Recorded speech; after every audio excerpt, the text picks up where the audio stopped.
done here, soldier! Eat everything that's on your plate! Finish it!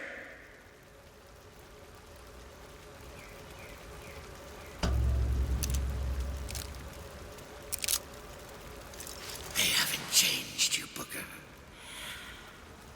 Not one bit.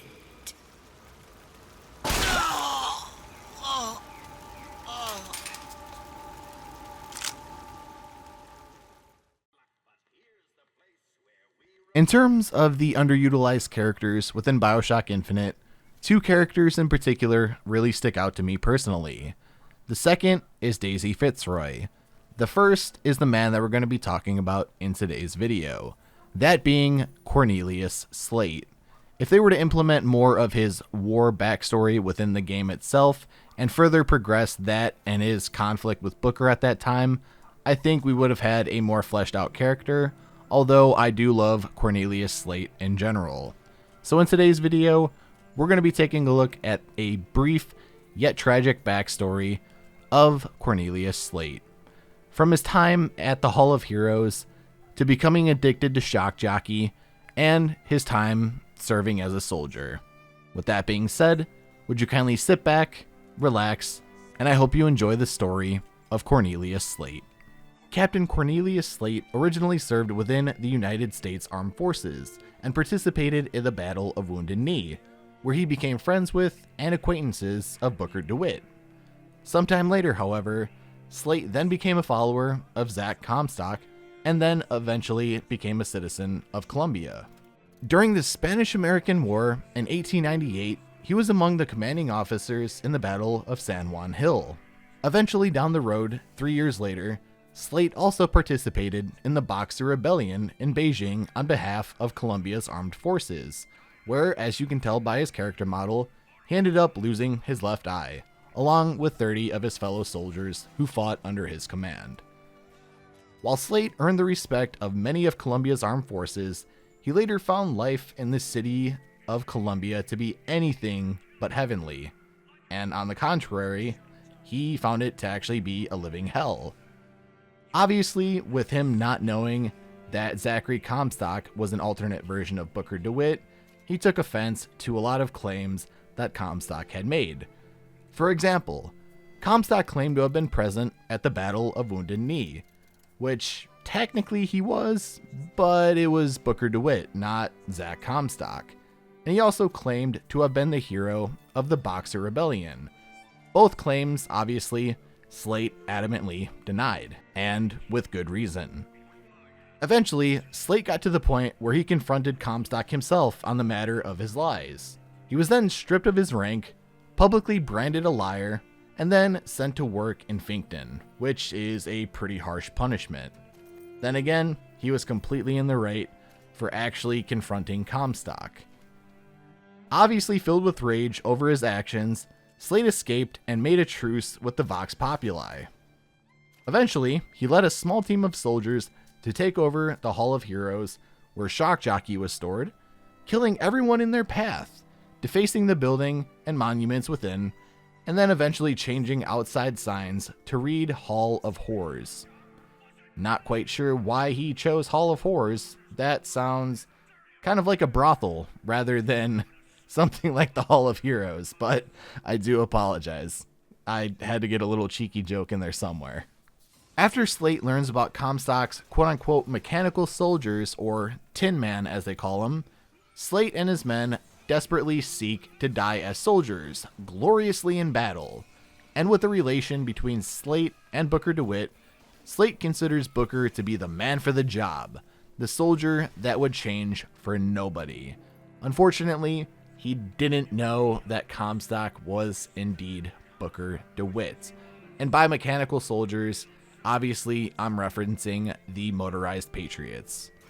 The reasoning for Booker and Elizabeth to obviously travel to the Hall of Heroes is to obtain Shock Jockey. But they don't know that Slate essentially took the entire supply of it. Slate leads Booker through 2 exhibitions within the museum: the Battle of Wounded Knee Massacre and the Boxer Rebellion exhibits, obviously where Comstock features himself preeminently as a war hero, which we know is false. Obviously, Booker and Elizabeth reach the exhibits where they are attacked by squadrons and squadrons of Slate's soldiers, obviously, who Slate sends to their, quote, honorable deaths. That being, obviously, the plan the entire time. Slate then continues to, quote unquote, test Booker by having him destroy Comstock's motorized Patriots to prove his capabilities as a true soldier. Obviously, with Slate saying what Booker DeWitt could do in battle, at the Battle of Wounded Knee, he knew this would have been no problem. Obviously then, after all of this, Slate reveals that he is the one in possession of Shock Jockey, which, of course he is. And then he creates a series of electrical traps while Booker and Elizabeth chase after him, wiping out remaining soldiers that Slate happens to push in his path. Obviously, with the battle and the chase finished, Booker pursues a weakened Slate to obtain the Shock Jockey he needs. As you can see, Slate sitting on the ground with a pistol in hand as well as a bottle of Shock Jockey. As you're grabbing the bottle of Shock Jockey, Slate jumps up and says one final order to Booker DeWitt. "You're not done here, soldier. Eat everything that's on your plate. Finish it." And you have one of two choices. You spare him and you shoot him in the head, giving him a soldier's death as he puts it, or you don't kill him and he ends up getting taken into the Finkton jail, where you can obviously go into his cell and he just sits there. You can walk in, he pays no attention to you whatsoever within the Good Time Club. So if you want to check that out, I would highly recommend it. Remember towards the beginning of the video where I told you that Slate aligned himself with the Vox Populi? Well, there's an alternate universe as well where Slate still aligns himself along with Booker with the Vox Populi. There, they tear down the Hall of Heroes together, and they tear it down at the cost of risking their own lives, which they ultimately end up losing their lives. They're then declared martyrs of the Vox Revolution, with Booker appearing on Vox propaganda posters, and I feel Slate gets the short end of the stick here yet again. Poor Cornelius Slate. So that is going to essentially do it for the story of Cornelius Slate. As I mentioned, I wish there would have been more backstory, maybe his involvement with the Battle of Wounded Knee, more in depth, I suppose, or anything about the Boxer Rebellion or anything of that nature. However, it seems like either due to time constraints, financial constraints, etc., a lot of the information that was going to be put into his backstory ended up getting cut, which is a true shame. If you want to learn anything about his personality in particular, I'll write a brief synopsis that I'll put down in the description if you want to read that for yourself. If not, you can check out the sources and go have a blast just learning about it. So there's that. Anyways, I do hope you all enjoyed today's video. If you did, would you kindly subscribe? That way you never miss a video, and also turn on notifications. That way every time I post a video or go live with a live stream, you shouldn't miss it. Hopefully, if YouTube actually decides to throw me a bone here.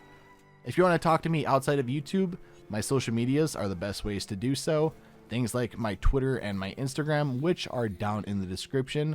I'd highly recommend that you follow me over there just to stay up to date. If you want to see any more content besides Bioshock, I am posting to my second channel, which I would highly recommend you check out. I'll put the link to that down in the description below as well. Also, let me know, who do you guys want to see the next lore video on? Currently, right now, I'm working on the script for the Songbird lore video, so after that, whoever has the highest rated comment will be the next lore video after that. So, with that being said, I do hope you enjoyed the video. Take care, stay safe, and I will talk to you all in the next video.